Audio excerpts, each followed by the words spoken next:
we've seen that if I take functions, two functions, I'm able to combine them in various ways. We can add functions, we can take away functions, we can multiply functions, we can divide functions, and of course the most sophisticated of all, composites of functions. So a question that comes up is what happens to the graphs of functions if I do this to them? And what I want to explore today is some very simple ways that manipulations with functions can alter the graphs of functions. So you can view this from various perspectives.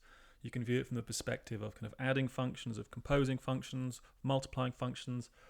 Let's not try to interpret things in the broadest possible sense. Let's just think very simply about different ways that alterations to a graph of a function will affect what the function is. So first thing I want to do is to look at what I'm going to call translations of functions.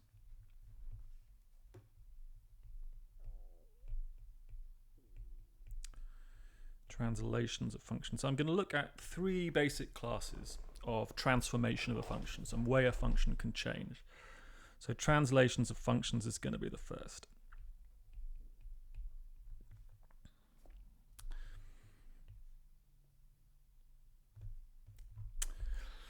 Okay, so let me kind of draw a picture to begin with, and I'm going to remove this in a second because I'm going to draw it again in a moment. But what does a translation mean? Well, basically a translation is going to be some movement in some direction where everything moves in that direction the same amount.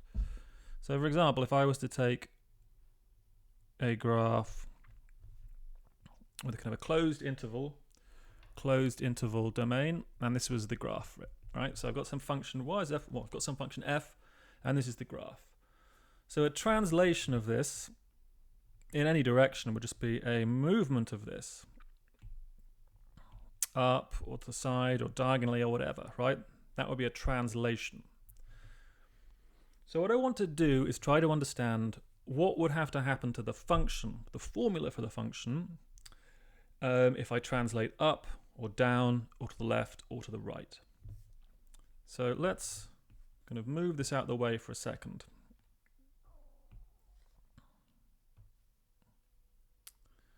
And let's kind of put it a bit further down because I'm going to use it in a moment. All right. So translating, let's first fix a number. So let's have c greater than 0, some constant. And I'm going to think about translating up, down, left, right by c. So the first thing is the following. If I was to take the graph, so I'm going to do it kind of with colors. If I was to take the graph y is equal to f of x, and then I was to replace the f of x on one side with a plus c.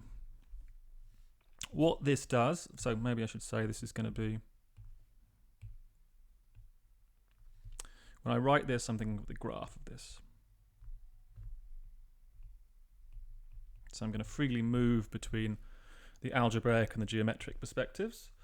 So this is equal to y is equal to f of x, the graph shifted up or translated up by c.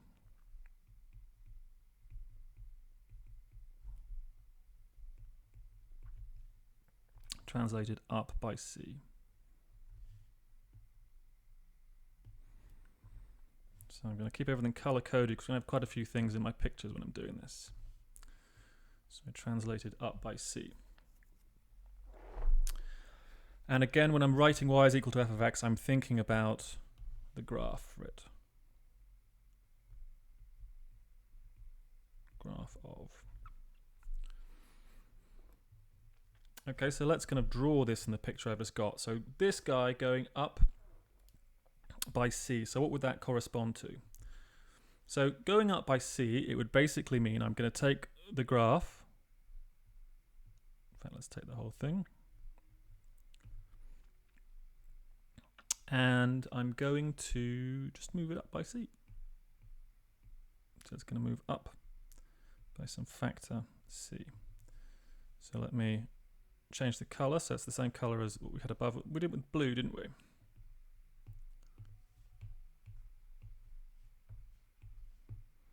So this would be plus c. So here, the distance up I'd have moved it by is c. So translating up, is very simple. You essentially take the output of the function f of x and you just add c to the whole thing. So that's kind of an important point. When you're thinking about this picture, I would say you should be thinking that you are altering the output of the function. So the output becomes, let me write this a bit better, the output is being replaced with the output, the whole output, and then you're adding c to it at the end. That's kind of a nice way to think about this. Similarly, we could translate down, and I'm sure you can guess what that would correspond to. That would correspond to y is equal to f of x minus c. So this would be the graph y equals f of x translated down by c. Okay, it makes sense, doesn't it? So if I go to my picture, this guy, from the way I've drawn it, so I would just be the same deal basically. You'd take your original guy and just move it down by c.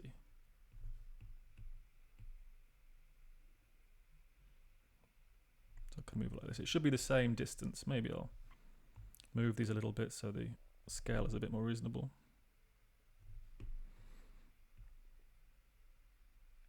In fact, let me just give myself a lot of space. So I'll do this one in orange. Minus c. So let's move this guy way up. Let's try to make this reasonably scale. Very simple. Okay, now what about left and right? Now this requires quite a bit more thought. So translating up and down, these are vertical shifts. Translating horizontally is a little bit different. Remember, up and down, the vertical corresponds to the y-coordinate, which really is the output of the function. Whereas a horizontal change is going to have to correspond to a change in the x-axis, and that's the input. So it turns out to get a horizontal translation, you've got to not change the output of the function, but the input of the function. So this is a little bit surprising the first time you see it. In fact, it's a bit surprising. It surprises me whenever I see it. So this, I think most people, given the vertical up and down business, would guess this would move it to the left in the negative direction, but actually it doesn't. It moves it in the right. So this is actually equal to y is equal to f of x translated right.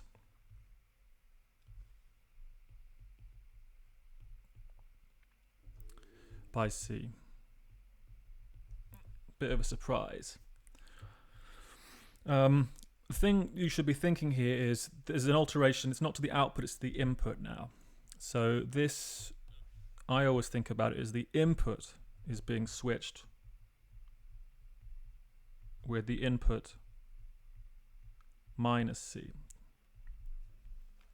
So it's kind of like doing a composite, really, where you're replacing the standard input with the input minus c. So x gets replaced with x minus c. Okay, so what does that look like? Well, let's go down again. So translated to the right. So let's get this going.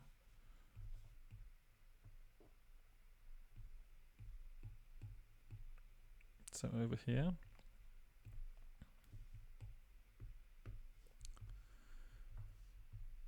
And in this case, it's minus c.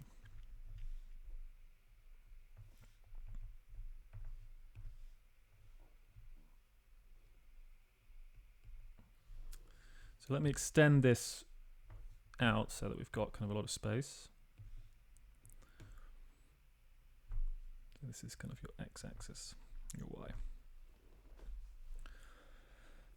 Now let me talk about why that's true. In fact, let me do the final case before talking about why this is true. So let's do the last case, which is I shift in the left direction. And this turns out to be this. So y is equal to f of x plus c. So again, a shift in the input. The input is being replaced with the input plus c. This turns out to shift the graph translated left.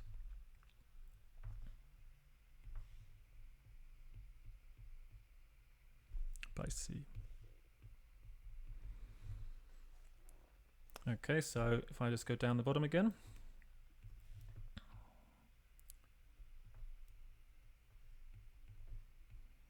It's kind of moved over like this. Give it a little bit more space. There. And here the input has been changed to a plus C inside. So again, let's give ourselves a bit more room in this direction.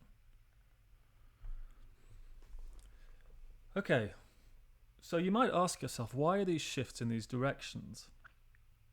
Well, let's take a moment to think about what would happen if I took this guy and I wanted to know what the y coordinate was if I put A in. So if I was to choose the position A, so this is the basic logic, but if I chose A here, and I want to know what f of A is, well, the first thing I do is I add C to it. And when I add C to it, what's that going to do? That's going to move it over here. Okay, so at this point, I have A plus C.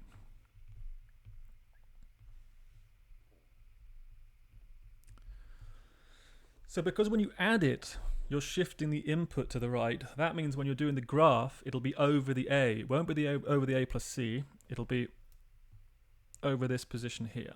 So that is a bit hand-wavy, but that's the basic logic behind it, and it's confusing. Whenever I see this, I'm always like, which direction does it go in? But it's basically because essentially you're shifting all the inputs, if you want, to the left. That's what's happening here, right? You're shifting the inputs to the left, so the whole graph goes to the left, because A is going to have to be moved to A plus C, and you're feeding it into this function f of x plus c. And the same logic on the other side. It's really one of these things you've got to kind of see a lot until eventually it kind of is internalized. So this is the basic picture. So translations up, down, left and right are given by these very simple changes of the function. So let me move all this back up.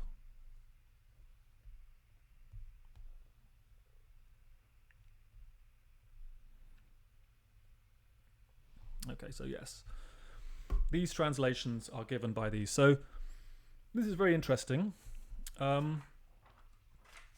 This is translations, and that's kind of the end of the story. Something to be aware of, something to notice, as I'm going to talk about later on as well. Vertical translations correspond to changes in the output, and horizontal translations correspond to changes in the input. So that's going to be kind of a broad theme of each of the different cases we're going to see. So nice. So now I want to think about how we can stretch and compress graphs of functions. So maybe I'll say stretching and compressing.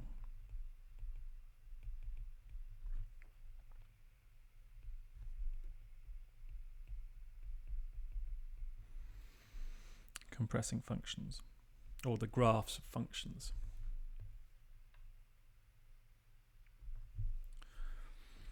Okay, so let's again imagine I have some graph of a function. So let's start off. So I'm going to go through the same basic procedure. I'm going to have this drawing, and it'll be kind of running below me, and I'll bring it up at the very end. Okay, and let's choose some function, or at least choose a graph of a function. So let me mark a few points of interest. So let me mark the points 1 here, -1 here. So let's do 1 here as well. And let's do -1 over here.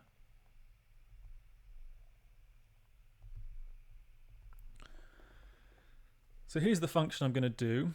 I want to kind of draw a wave, basically. So this is going to look a little bit like the sine function, or some version of it if you've seen it before. Don't worry, I'm just going to draw a graph. So here's the basic graph I'm going to look at. It's going to go down like that, and up like that, and then down again. I could do it a bit neater.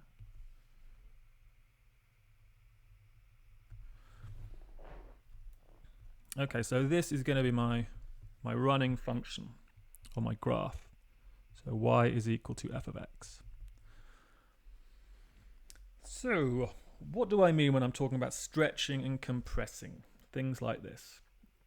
Well, let's start off. As an example, if I stretched this vertically, let's say by factor 2, what that would mean is I'd essentially have everything stretched outwards from the x-axis,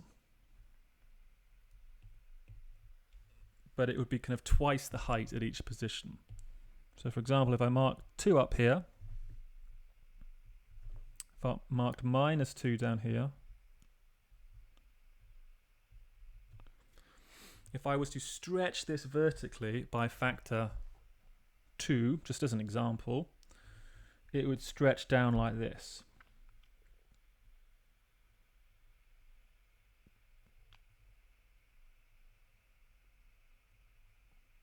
And up like this. It's quite tough to draw. So when I'm doing this stretching, I'm kind of doing it out like this from the x-axis. Okay, so what I want to do is basically work out, well, what function corresponds to that? If I know that y of f of x is my original, what would the new function be?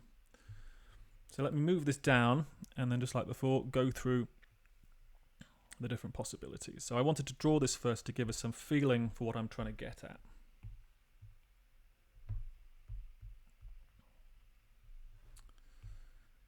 Okay, so let's take c greater than 1, some constant greater than 1.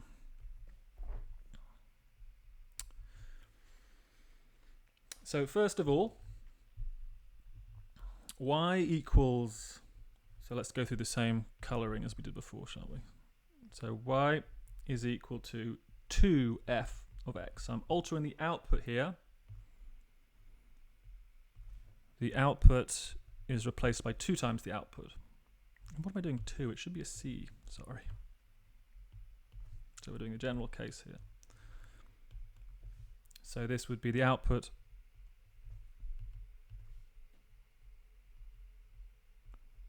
is replaced by c times the output. So it's multiplication here. This turns out to be the graph. So exactly as before, the graph y is equal to f of x stretched vertically by factor c.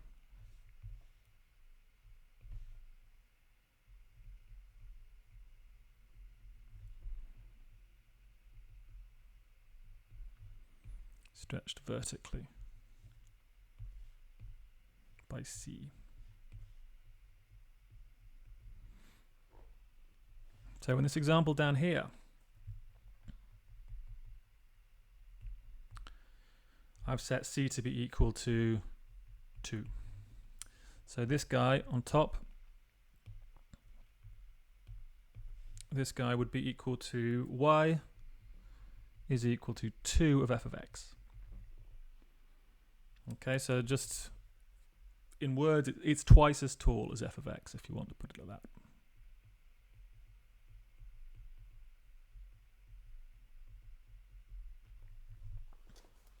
Okay, so it's going to be stretched outwards. So maybe just here, let me just reiterate what I said a moment ago, but stretched vertically, it's scaling centered at the x-axis.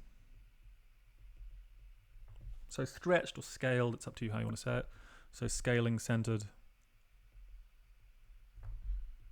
at the x-axis. So everything is kind of stretching out like this. And on the other side too. So the x-axis is left fixed. It's not moving at all, it's just stuff around it. And you can see that here because these positions are exactly the same. Okay, so nice. What about if instead of stretching we're compressing by factor 2? So that would be given by y is 1 over c, so divided through. I'm assuming here c is strictly greater than 1. So this would be y is equal to f of x compressed vertically, I think is the best way to put it.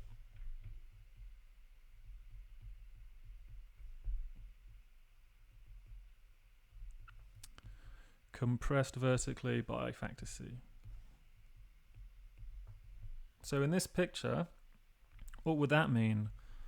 Well, that would mean I would have, I suppose, a half here and minus a half.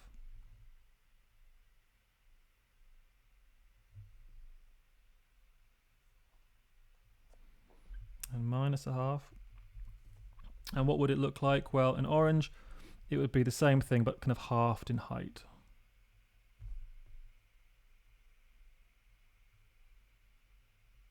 Like that. So I know this is getting a bit cluttered, but we've got to try. So this would be y is equal to a half f of x. So this is half as tall.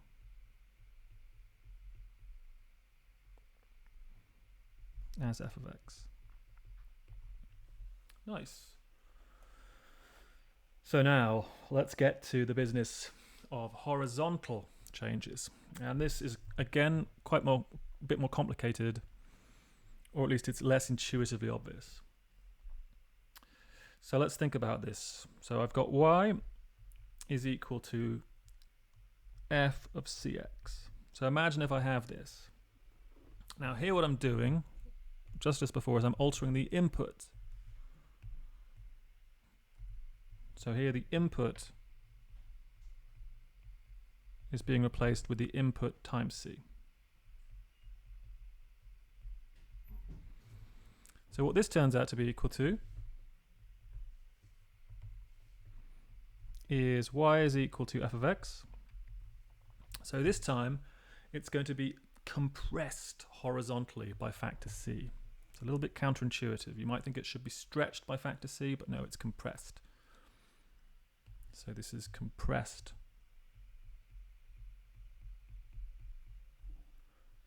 horizontally.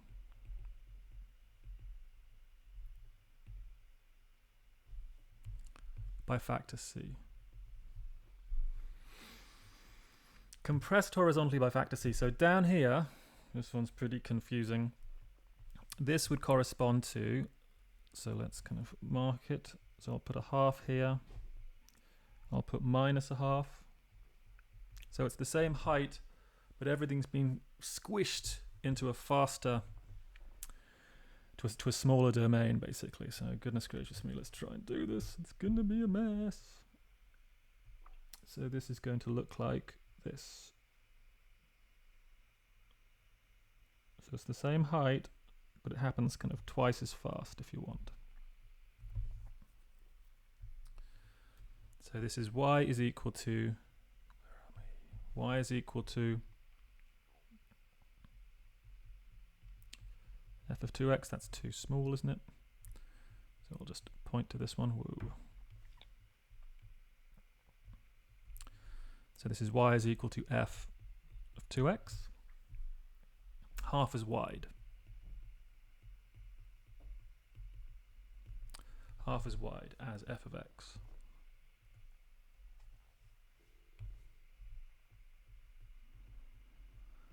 So why is it compressing and not stretching? You'd kind of guess it would stretch it by factor 2, wouldn't you, because of how it worked with multiplication?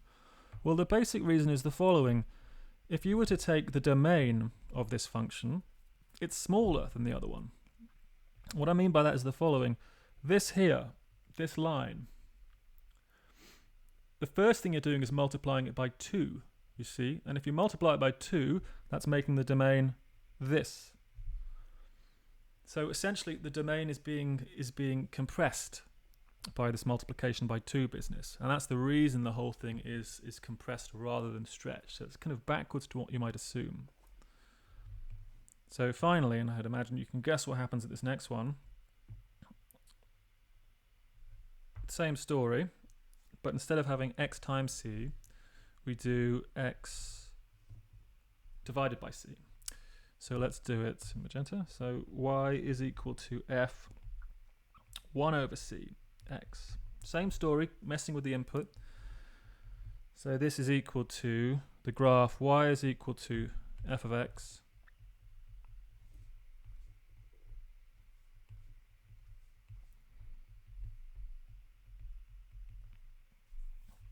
stretched horizontally. That's right. So stretched horizontally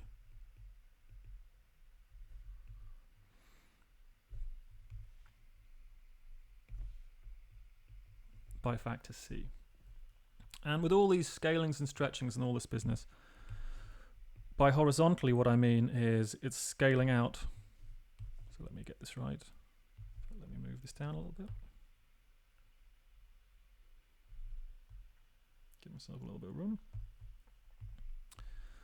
So I should have said this a moment ago, but when I'm talking about stretching horizontally, this is scaling centered at the x or the y-axis.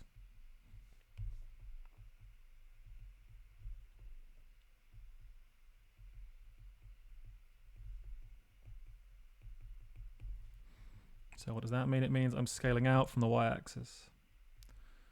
So nothing happens to the y-axis, just stays fixed. And you can see that here because it just stays exactly the same position on the y-axis. Okay, goodness gracious me. So what does this mean? For this guy, in our example, oh my goodness, it's the same height but it's stretched out. So let's mark a 2 here. And let's do a -2 over here. So what does it has to do? This is where it all goes haywire. It's got to do the following. It's got to have the same height, but it's got to kind of be stretched out over a longer interval.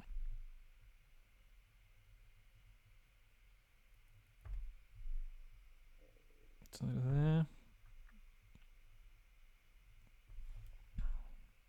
It's not brilliant, but it's better. It's better than it could be. So this is what? This is y is equal to f of a half x. And this is twice as wide. A bit surprisingly. Twice as wide as f of x. The reason for that is multiplying by half makes the domain twice as big. Because if you're going from -2 to 2 and then you multiply it by half, it shrinks it down to -1 to 1. So it's a bit counterintuitive, but that's how it works.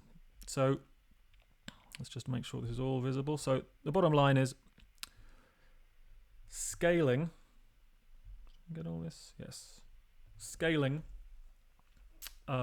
outward from the x-axis or the y-axis. So stretching vertically or stretching horizontally or compressing vertically. All these 4 possibilities, they essentially correspond to altering the input, altering the function by multiplication or division, which is the same thing really. So altering the output, as before, gives you something vertical. Multiplying by something strictly greater than 1, the output strictly greater than 1 stretches everything vertically by that factor. If you change the input, then it alters things horizontally. So it stretches or compresses horizontally. It's a little bit counterintuitive how it works, but it was roughly similar with this up here. The plus c didn't go in the direction you expected it to go in, it went in the opposite direction. Same kind of story here.